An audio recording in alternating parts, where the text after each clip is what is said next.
హామీలతో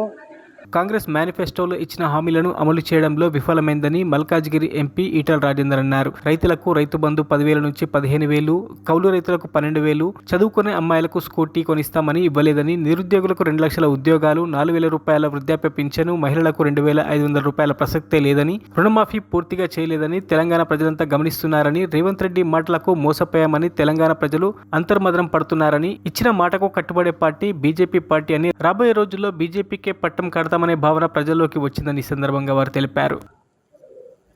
ఇవాళ అధికారంలో ఉన్న కాంగ్రెస్ పార్టీ మేమే అధికార పార్టీ ప్రతిపక్ష పార్టీ అనే పద్ధతులలో ఇవాళ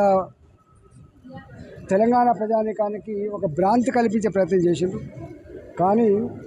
ఇవాళ కాంగ్రెస్ పార్టీకి కానీ ఇవాళ టీఆర్ఎస్ పార్టీకి కానీ ప్రజాక్షేత్రంలో విశ్వాసం కోల్పోయింది.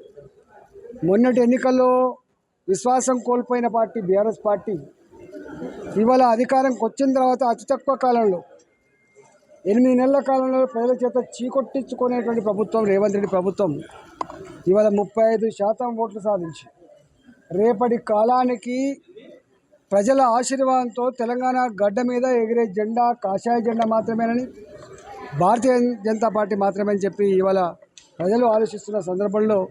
ఒకటే నేను తెలంగాణ ప్రజానికానికి విజ్ఞప్తి చేస్తున్నాం. మేము అనుకున్నాం భారతీయ జనతా పార్టీగా ఈయన ఇంత ప్రగల్భాలు పలికిండు, ఇన్ని రకాల మాటలు మాట్లాడిండు, కానీ 2,500 రూపాయలు ఏ మహిళకైతే నెల నెలా భృతి ఇస్తా అని చెప్పి